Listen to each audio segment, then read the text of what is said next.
What's up, everybody? Welcome back to another episode of the Arnies. We are three people interested in visiting Montauk now with nothing better to do. I'm Matt Johnson, and I'm going to start looking into changing my hair color as often as Kate Winslet does.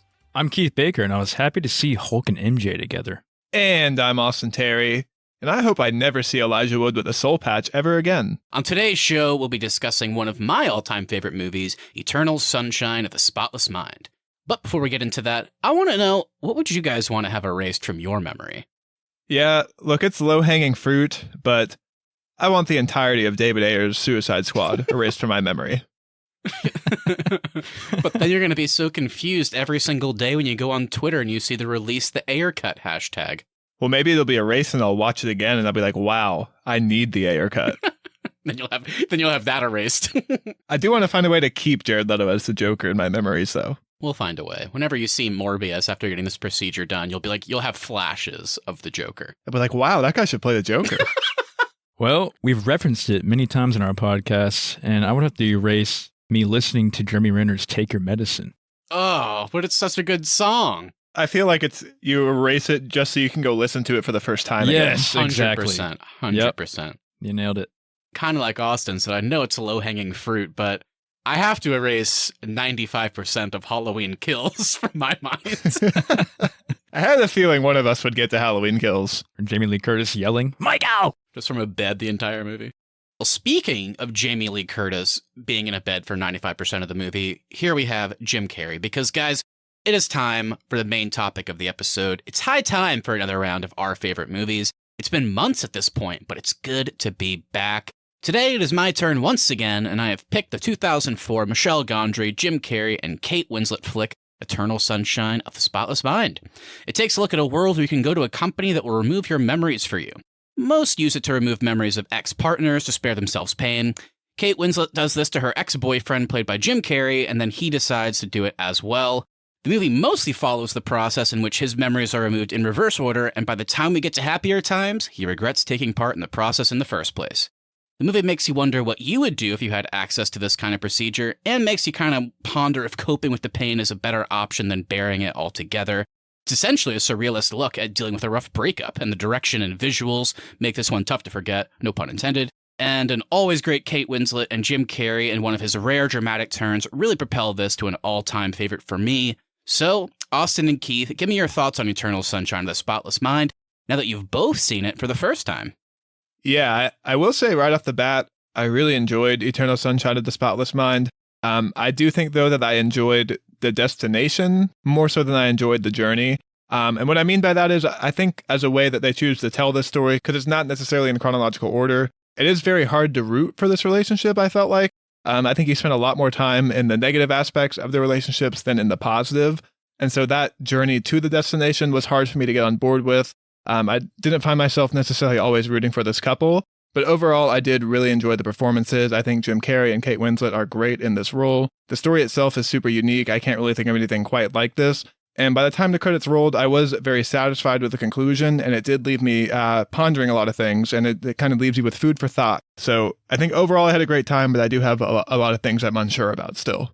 Yeah, I'm kind of in the same boat. I'm unsure about a lot of things, but overall, I did enjoy it, and thought it was a very weird movie. Whenever you first said you were going to do this one, Matthew, I remember reading the synopsis on it, and I guess it just completely blanked from my mind when I started the movie. I forgot what it was going to be about, so I just started watching it, and as things started happening throughout it, I was like, this is like, what's happening right now? I don't get it. It got super confusing super fast for me.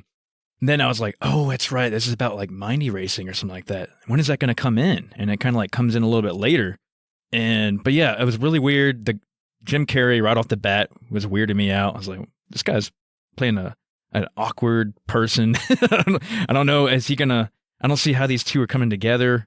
But then, like you said, Austin, I like the ending. I think it really wraps up in a cool way, which kind of explains the whole mind erasing thing. But I was kind of left wondering more about it. But overall, I enjoyed it, and I definitely would give it a rewatch. So that's where I'm at right now.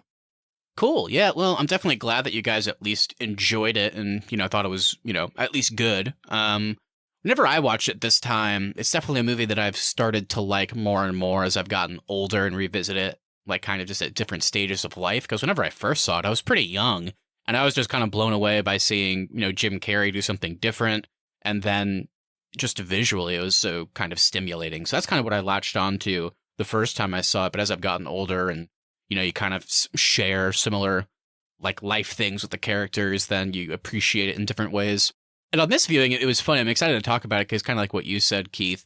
For me watching it, I always knew it was happening because I've seen it so many times. But for whatever reason, on this specific watch, I was like, maybe it was because I knew you guys were watching it too for the first time. I was like, yeah, this feels like it would be kind of confusing for like a first time watcher. Because like the movie starts and it's like 15, 20 minutes before you even get to the opening credits. And then they're already kind of playing with time in different ways. So it's something that I think is cool, but I'm excited to hear parts that, you guys may have been confused by or like wondering what was going on and how it all wrapped up for you. So yeah, I'm definitely excited to talk about this one in more depth. I mean, one of my favorite parts of the movie is the way the story pieces together. I thought the way they did that was really cool and really unique. And kind of once you realize where we're headed and how the opening plays out versus the ending of the film, when that clicks in your mind, it's really satisfying when you kind of figure it out. I just like the overall trippiness of it. Whenever he's kind of, I don't think it's a spoiler to say, whenever he's kind of going through his memories or he's inside of his memories, things are kind of collapsing around him. That was kind of cool to watch. Yeah, for sure. So obviously this is a 2004 movie, but if you haven't seen it, this is as good a time as any to go check it out. So we will go ahead and drop a spoiler warning now if you haven't seen Eternal Sunshine. So go check it out and come on back. But if you have seen it, stay tuned. We're about to get into it.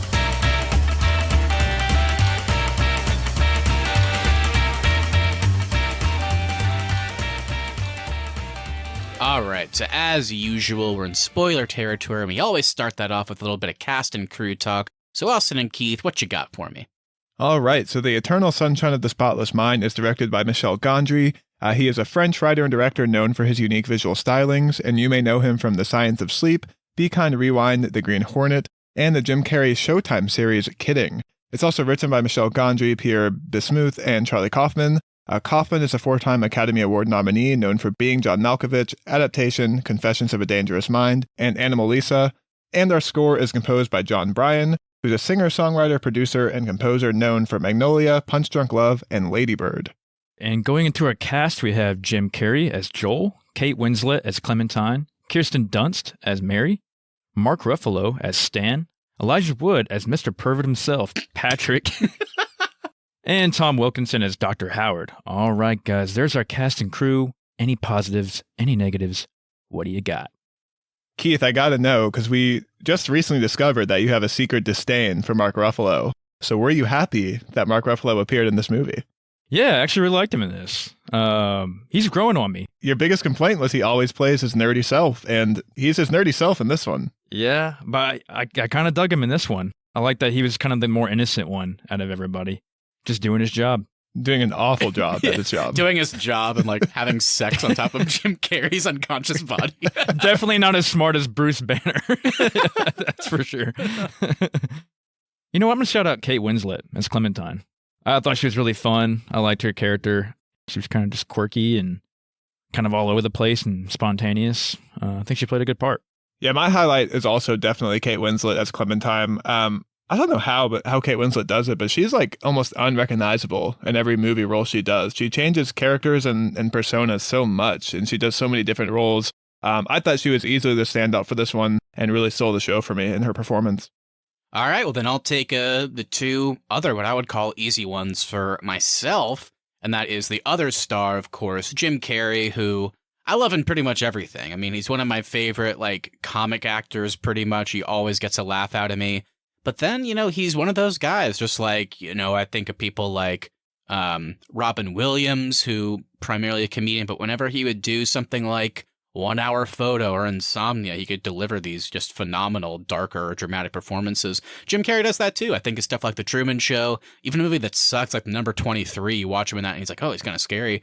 And then in this, I think it's a really kind of, Keith already alluded to it a little bit, but it's a very vulnerable performance. So it's not only that he's playing drama instead of comedy, but it's like he's incredibly he's quiet, timid. He's like the opposite of most of the characters he plays, and I think it's a very sweet and kind of touching performance, and whenever it gets emotional it always works for me. So yeah, I think he's great.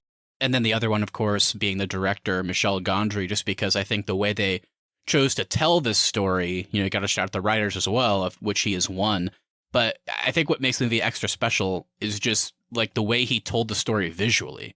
Like Keith, you talk about like they show collapsing memories, like by literally doing that. You're just watching random shit fall from the sky or buildings fall down that mean something to them.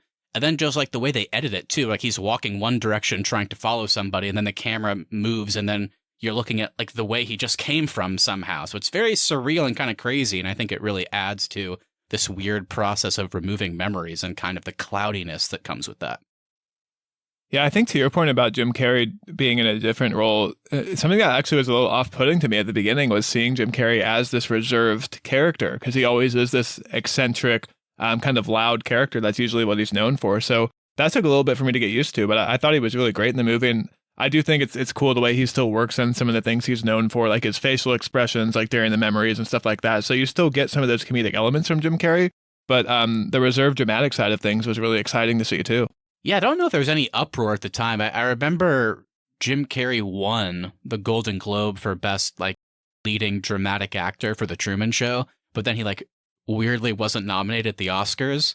And then he played Andy Kaufman in Man on the Moon, which was another dramatic turn. Everybody was like, oh my God, the best performance of the year. And then he doesn't get nominated. And then he does another kind of dramatic turn with Eternal Sunshine, and Kate Winslet gets the nom and he doesn't. So people have always kind of joked, and even Jim Carrey himself, that he can win those Golden Globes, but he can never break into the Academy Awards. So I always thought that was interesting. I think Kate Winslet's constant changing hair is what made her stand out for the Academy. They're like, give it to the girl with the blue hair. Give it to Elijah Wood and his soul patch. Oh, man. Horrific is what I would use to describe Elijah Wood. Every time he was on screen, I was like, oh no, make it stop. So with that, let's go ahead and get into our roundtable discussion and break this all down. We each brought some points to the table. I'll go ahead and start us off. So kind of like I already said, I really do love that this one could have just been a story about two adults trying to deal with a sudden breakup, and maybe by the end they consider getting back together. But that wasn't enough for the writing and directing team. Having this be set in the real world, just with seemingly the one caveat of Lacuna, who can scientifically extract and remove memories, is so interesting to me. What a cool concept, like we already talked about. But it's the perfect way to show the negative ways we cope with pain after a difficult time. And then on top of that, the visuals and the way they show the memories being actually removed is just so top-notch for me. I think the lighting and clever editing tricks are so cool. So, I mean, what do you guys think of all that stuff?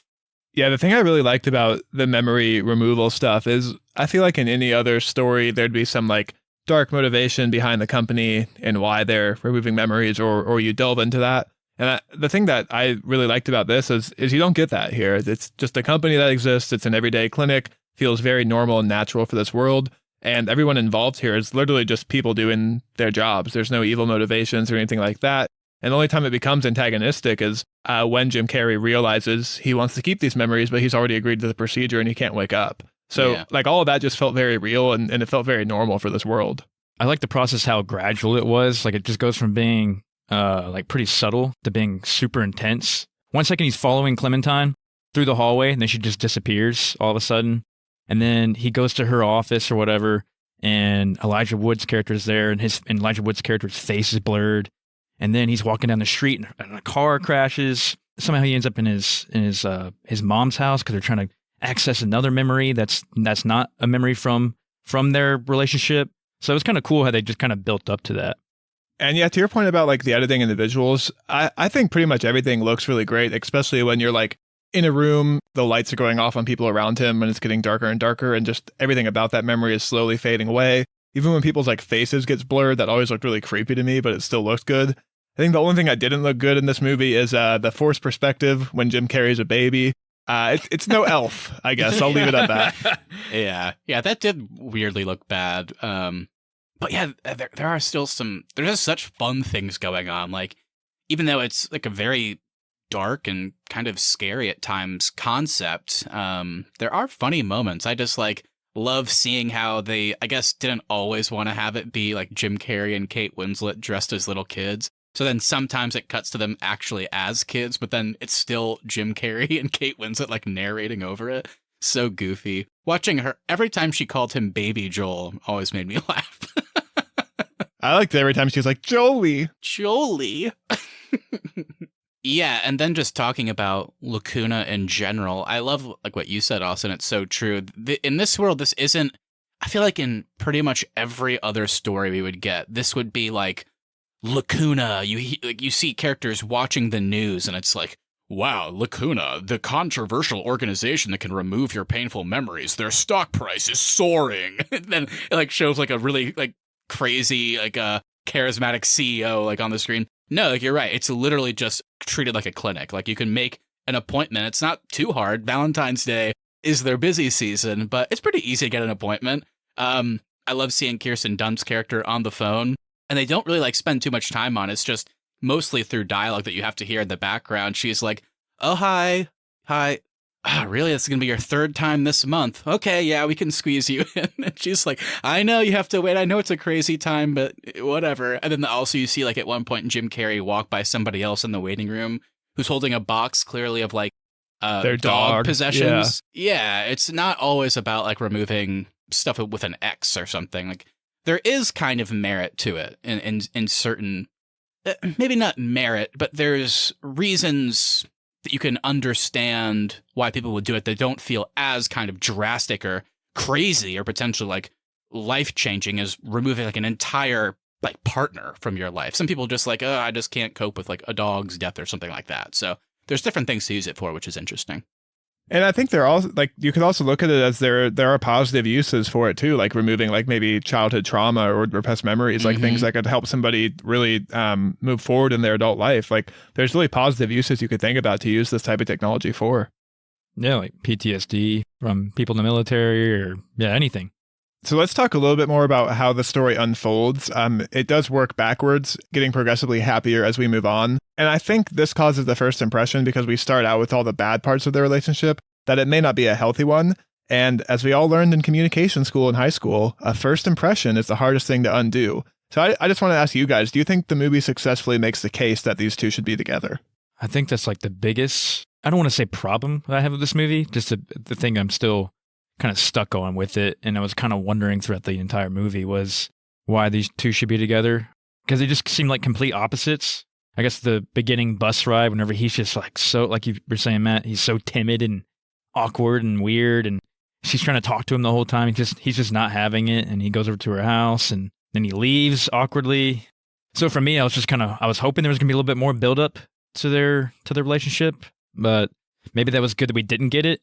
That you just go straight into the whole memory being erased, and it kind of helps that the front of that story come in play. Well, Keith, I just did you catch that the beginning of the movie is their relationship after the memory wiping? Yes, I did catch that. It took me a bit though. I didn't realize it at first because remember, like I said, I forgot this was about memory wiping, so I just thought this was just a linear story. I thought it was just going from point A to point Z. So I was kind of confused at first, but then as the movie went on, I did realize like, oh, okay, that was not their real relationship. That's just the starting in the memories of it. Wow, point A to point Z. Most people would go point A to point B, but not my man Keith. We're going point A to point Z. All 26 letters. I like all 26 letters. Hell yeah. S for soul patch, if you ask me. Oh, absolutely. E for Elijah, baby. Yeah, that's kind of the most interesting thing, I think, with the movie. Whenever that question kind of comes up at various times, I think there's a lot of ways to look at it. I think one way is that you could make the argument, I feel, that they aren't meant to be together long term, and the movie isn't trying to tell us that they should be. I think we'll probably talk about the ending in more depth later, but watching that, it's kind of just them, I feel like, having their own agency for once. They're not going to be defined by this memory wipe thing. You know, maybe they had bad times, but maybe they had good times. So let's try it out for ourselves, knowing that if this doesn't work out, at least we accepted that we can have good times together without only focusing on the bad, because that's what doing the memory wipe is kind of the purpose of in the moment, at least. So I think you can make the argument that they're just going to try it and it's okay if things don't work out because they're in a better place regardless. I also think there's some interesting intricacies of the relationship because, at least in my personal life, I'm kind of at least in this stage, I'm a believer that opposites definitely attract, but very not often is that going to be a long-term good thing. So maybe you can kind of have like this intense love or connection with somebody that you are nothing alike, but then I don't know if it'll last. But the thing that's interesting about this is I think they do enough and have enough scenes where they kind of define Jim Carrey's character as very timid, but sweet and supportive and reassuring. And then Kate Winslet's character is a bit more adventurous and pushing to try new things and exciting. And so even though those are opposites, you can definitely see in certain scenes how they kind of lift each other up and can be good for each other in a lot of ways. Like watching her have this just kind of brief moment where she's like talking about her childhood where she always felt like she was ugly and she had this doll, which she kept telling the doll to be pretty because she kind of just felt like that she wasn't. And then just watching, Joel kind of comfort her and tell her that, she's beautiful and he thinks she's so pretty. It's like, okay, so maybe she hasn't had people in the past that can do those kinds of things and support her in ways that she needs. And I agree with all that. I think where I'm struggling is all those happy moments don't come until maybe an hour and 15 into the movie. And we spend so much time, like the first actual moment in their relationship we see is essentially Joel calling her a whore and saying that I'm not worried about if you're sleeping around, I'm worried about when you're sleeping around and stuff like that. And that's how we're introduced to this relationship. And I think it takes a lot for me to get over how unhealthy the low points of their relationship were. Yeah, that's fair. I guess on the one hand, they have to sell you immediately why they are wiping their memories, basically. So it has to be, I don't know, it has to be kind of in a dark place, I suppose, near the end of their relationship. Otherwise, they wouldn't have done it. So then they show that. But I could hear you. Maybe they could have done, maybe they didn't have to go full chronological. Maybe they could have had more flashes of positive or healthier moments or just happier times before we get to it. Because it really kind of does feel like a little bit of a flipping of the switch. Maybe like you said, an hour 15 into the movie. That's where it kind of feels like we're getting more into the goofiness and surrealist stuff with going back to Joel's childhood where he's now a kid weirdly, but still Jim Carrey. And so it's kind of funnier. And then once his weird projection of Clementine understands what's happening, it's there's a weird point where they're in memories, but then he's able to talk to her about what's going on and she can understand. That part's really fun. Yeah, that's where it kind of feels like they're in more consistent, happier times. So I can get that. Maybe they should have had a little bit more of that sooner so that you're not fully oh yeah, this was a very kind of unhealthy relationship by the end. I kind of wish too we had gotten more time with real Clementine dealing with Patrick, because it's pretty clear that she catches on that her and Patrick aren't going to work out and there's something off with this guy. And you see her running away from him at one point. And we never really go back to how she's dealing with having her memory wiped either. Or her even going to the clinic, right? We never even see that. Yeah, the only present day stuff we see of her, I guess chronologically would be, at some point, I guess very soon after she got the procedure done, Elijah Wood basically stole all of Jim Carrey's things so that he could woo her, essentially. And then Jim Carrey saw that, so then he, I guess, got the procedure done, or I'm sure there's, a mix-up in there somewhere. But then really most of her present-day stuff is just the beginning of the movie, and at the very end when they meet. The second he wakes up, he goes to the train station, ends up meeting her, because I guess the whole meet me in Montauk thing stuck in his head. So yeah, there isn't a lot of present day, if you want to call it that, of her stuff. And yeah, like you said, it's really his perspective the entire time. They just kind of tell us that, she did this procedure too, basically. We talked a little bit about them kind of having agency and trying to fight getting the memories taken away, but it's also tricky too, because as we talked about, this company is not really an evil organization like it would be in other movies. At one point, Kate Winslet's character was so unhappy in the relationship that she voluntarily decided, I need to wipe this man from my life. And so it's kind of weird when you have that in the back of your mind too, of they made each other so unhappy that all they want to do is forget the other person. I guess what I'm getting at is it's not like they were tricked into doing this. They both willingly agreed to do it. Yeah, I think, the two things we can look at with her without really knowing a lot of her journey, because a lot of it is just Joel's memories and we don't see her go to the clinic. But again, as she says several times, she is impulsive. So she and Joel get into this big fight. And I guess that's just the thing she thinks to do.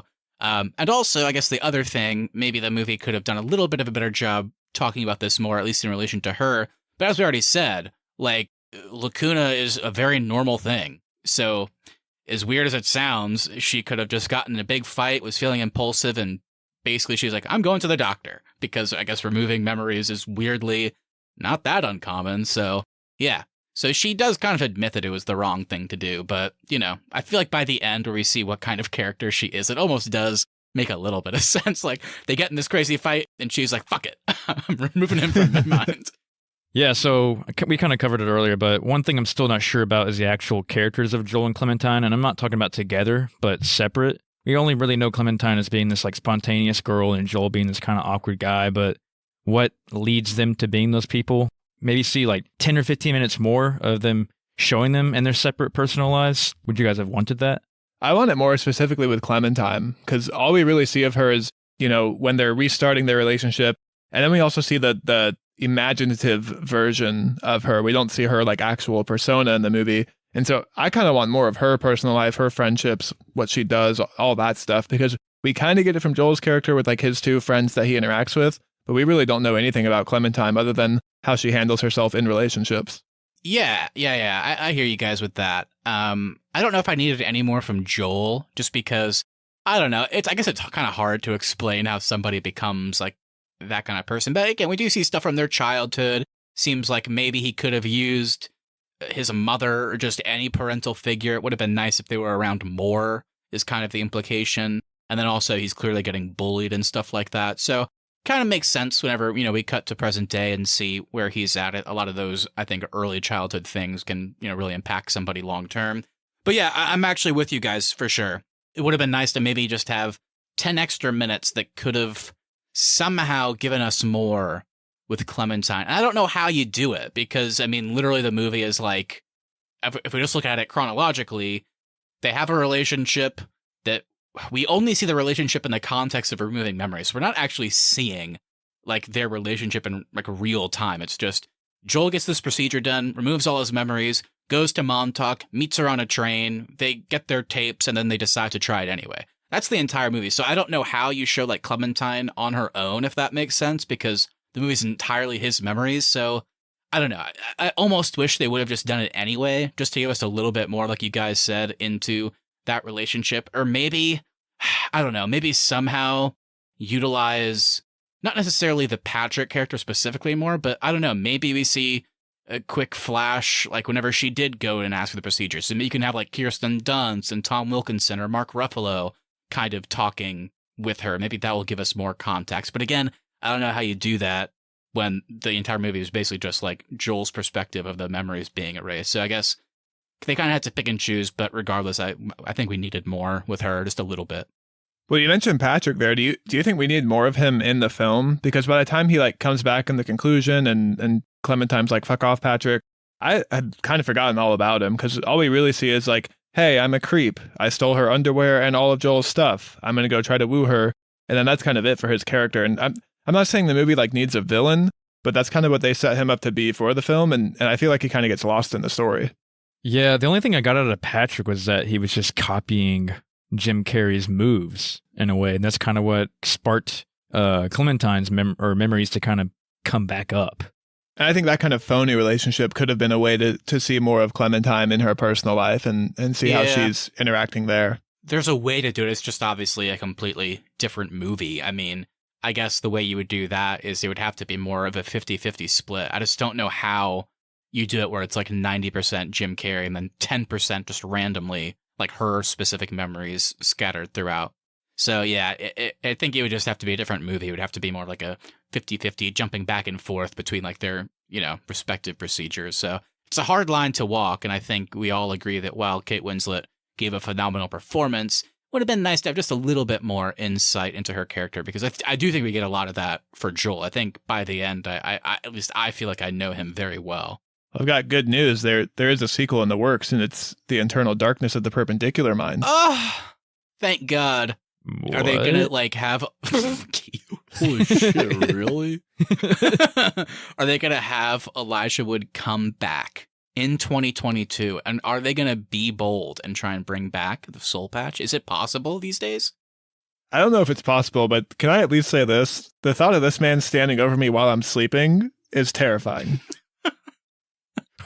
Or Mark Ruffalo and Kirsten Dunst smoking weed on top of you. I'm okay with that, but the thought of Elijah Wood watching me sleep with his soul patch, talk about nightmare fuel right there. And also, everybody hates him, clearly. So it's like, this guy must be doing some weird stuff, like, day to day. Like, he answers the door to Kirsten Dunst wearing googly eyes, and then, like, the entire time he's like, Mark Ruffalo clearly hates him. I don't know. It's just, this guy's up to something. And this was, and keep in mind, they felt this way about him before he revealed that he stole Jim Carrey's thing so that he could seduce Kate Winslet.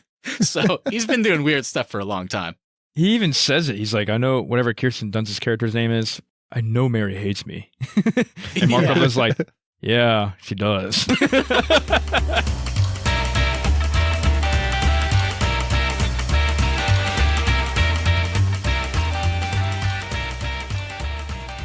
Yes, I was kind of more curious about the science behind the whole memory erasing. You see Mark Ruffalo kind of hitting certain buttons on the computer, but that's about it. Yeah, he's like playing Pac-Man, is what it looks like. Yeah. Trying to catch these memories. I think the tech behind it is pretty interesting because even Joel asks, like, is there brain damage of this? Because it does look like it's a pretty invasive surgery. So I kind of want to know, like, how it works and what the risk is to the patients and stuff like that. Yeah, he says, like, yes, there is brain damage technically, because, you know, we're literally going in and removing memories. So, of course, there's brain damage, but it'd be equivalent to drinking a bunch of alcohol. And what that does to your brain, it just gives you, like, a hangover. That was basically what all they said, yeah. I think if they ever did, like, a series of this kind of thing, maybe then I would care about the tech. But just in the context of, like, an under 2-hour movie, it's never bothered me. I've never found myself wondering exactly how it works personally. I don't really care, just because I'm more interested in, like, just this crazy kind of concept story-wise and what they're actually doing. I agree with you, of course. It's one of those things where here we are, like, over 15 years later, so some things are a little bit goofy, like you said. Kind of just looks like Mark Ruffalo is playing a video game, and that's really it.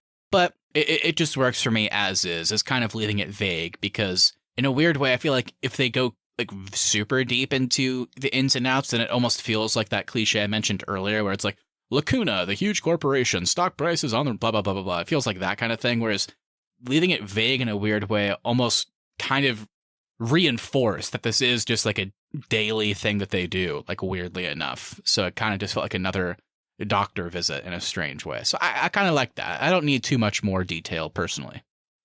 I was curious what you guys thought about the payoff from the Mary character, because for a while I was like, this is a very weird, like, thing to give time to. But then the payoff of, you know, she had a relationship with the doctor and forgot it, of course, due to the memory process, and then decided to release everything to the patients.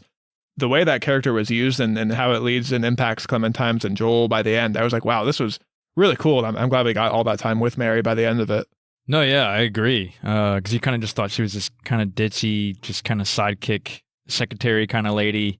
But yeah, she played probably one of the biggest, more important roles in the movie, really, at the end. Yeah, it's such an integral character, and it never feels like it in a weird way. I don't know how they did that writing-wise, but at times she's the secretary. At times she's just kind of the third wheel coming in to help Patrick and Stan with the procedure. And then at other times she's just hanging out with Dr. Howard. So it's like, why is this character here at times, you wonder? Is it just because it's Kirsten Dunst? But then you're right. By the end, it's just such an important character with such great payoff. And it works like tenfold. Like you said, I mean, watching her be the one to discover that she did the procedure on herself and never knew it. And then she's like, all right, well, I'm going to release all this info because I know how I feel. And I want people, for better or worse, to, what we're doing isn't right in some way. I also think it's important that it influences the characters because, as Dr. Howard kind of states, there's something that transcends where even though she loved him and then removed, like, that relationship from her memory, she still, post-surgery, loves him. Like, it doesn't matter. It's like there's something that kind of transcends, and I think that beautifully kind of dovetails and ties into whether or not, you know, Jim Carrey and Kate Winslet are going to try again. And then also, thirdly, and perhaps most interestingly, we've talked a lot in this episode how Lacuna isn't portrayed as, like, this evil corporation, and I truly don't think it is. But I do think it's super interesting that you could make the argument by the end that perhaps, and maybe this is why Mary does what she does, but it's an organization, I would say, found on rocky foundation. When you have your lead doctor, the guy that kind of maybe he founded the procedure and he's the one that like people go and talk to, and he's kind of the head honcho of Lacuna. He's, going out and cheating on his wife like numerous times with a secretary, and then he says at the end, and then we decided, we mutually agreed this is the right thing to do, and then she has the procedure done on herself. So again, I don't think it's an evil corporation, but certainly whenever you have that revelation, it's like, okay, yeah, they're not necessarily terrible people in the grand scheme of things, but it's a little bit kind of murky ethic-wise. So it kind of doubly like reinforces that Kirsten Dunst's character is doing the right thing at the end by giving out that information. Because it's like, this doctor that you trusted basically cheated on his wife with me, and then I had to get the procedure. So don't trust these people.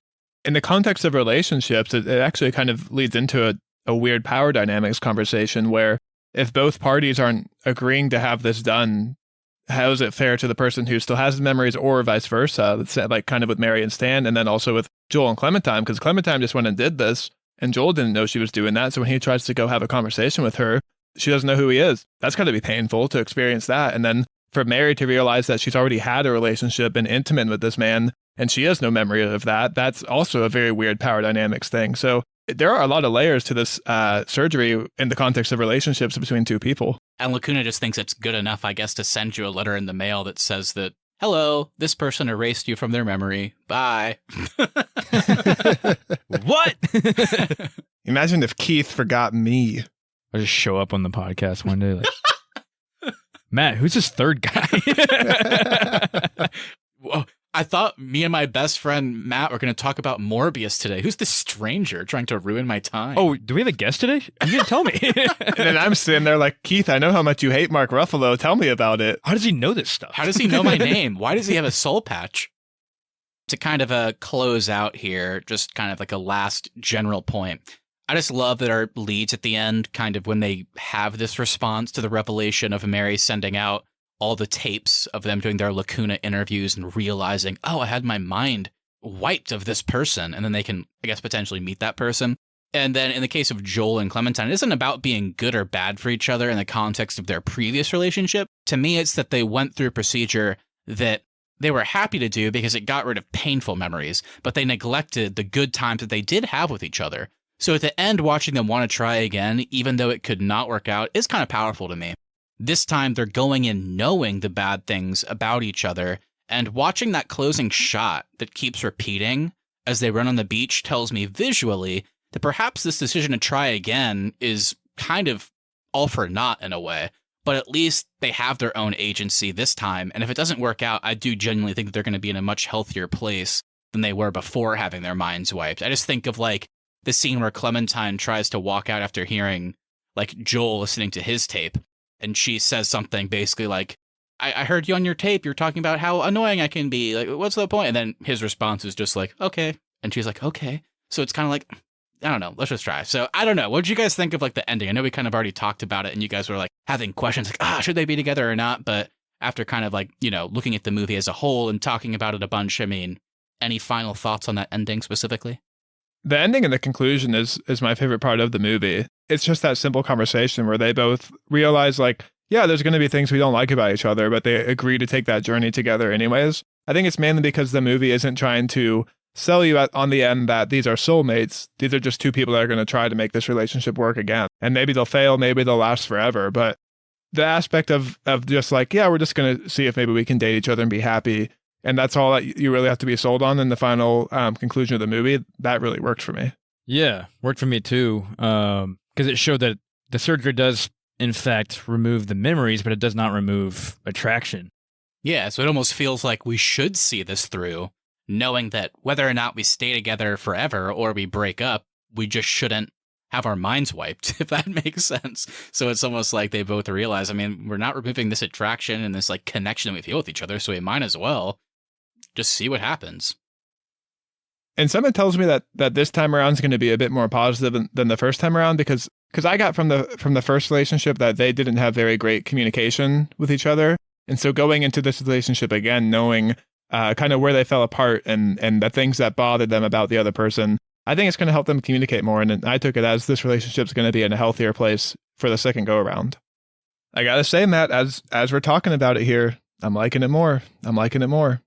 Yeah. I'm glad to hear. I think it's one that definitely rewards following viewings. I think next time you guys watch it, years from now, I think you'll get something more out of it, because I feel like I always get something more out of it with each watch. So just a really fun, deep, and rewarding movie, I feel like. I mean, this is a classic Keith saying, but I think I'm going to steal it from him for this one. I think I got to watch it again. Oh, rewatchability, baby. Hell yeah. All right, guys, before we can close out, we have to do the Arnies Podcast Awards.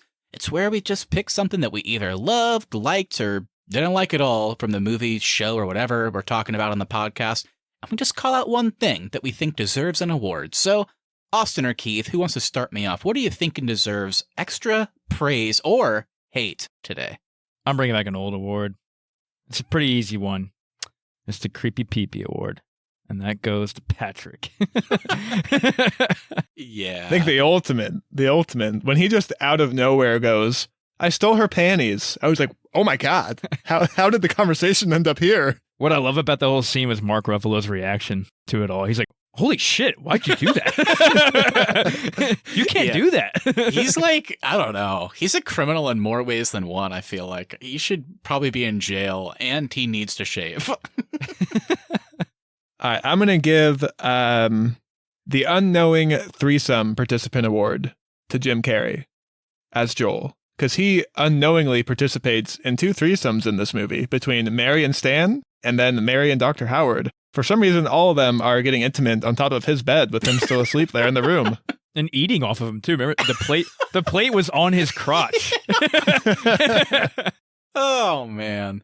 I love it. These are the worst employees in the world. Well, I'm glad you said it, Austin, because that ties into mine. I mean, every single employee of Lacuna is getting my award, the Worst Employee of the Year award. And honestly, they do a lot of dumb shit in this movie, but the thing that I always latch on to that really, really bugs me is just they think it's totally normal and fine to eat and drink everything in their client's home.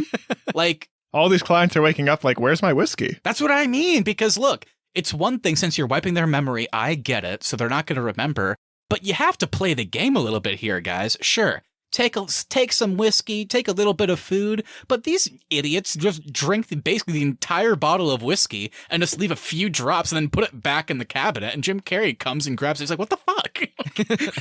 Joel's waking up wiping Mark Ruffalo's semen off his forehead going, what the hell? His forehead. Oh, man. There's like crumbs in his bed and whiskey in his ear. Well, with that, thank you everybody so much for listening. If you enjoyed this episode and our Favorite Movies series, make sure you hit that follow button so you never miss our upcoming content. Also, if you wouldn't mind sharing us with a friend, we really would appreciate that so we continue to grow our show. At the Arnies is our social, and the Arnies.media is the website. We'll be back next Tuesday for what is sure to be my favorite film of the year, Morbius. I'm sure you are both stoked for this. We're going to have to do the review next week, and then by the end of the year, we're probably going to do another round of our favorite movies so we can talk about it again. I can't wait. I cannot wait. We're finally seeing the future Academy Award-winning film, Morbius. Yes. And at the end of the year, for our year-end award shows, you're right, Matt, we're going to have to be voting for Morbius to win Best Picture of the Year. Please. What is with this trailer being everywhere I go to? I don't like know, almost every Keith. bar I've been to, I know. Morbius trailer The marketing comes on. budget is insane, Keith. You don't understand what Jared Leto brings to the table. I've seen the entire movie already. It's going to be so bad. There's no way it's good, right? Am How I dare you? crazy? It's going to be fantastic. Oh, okay, you're right. Lastly, we want to hear from you guys, so please feel free to send us a message on Instagram at the Arnies or email us thearniesmedia@gmail.com. What are your thoughts on Eternal Sunshine? Anything you say we'll read on the show and react to it live on our latest episode. That's right. All right, guys. Thanks again so much for listening. Have a great rest of your week. And gotta say, I hope you guys got your tickets early and you're going to go see Morbius this weekend so you can catch our review on time. We can't wait. Catch you later. If somebody is unconscious, do not hook up with your girlfriend on top of them. Please don't.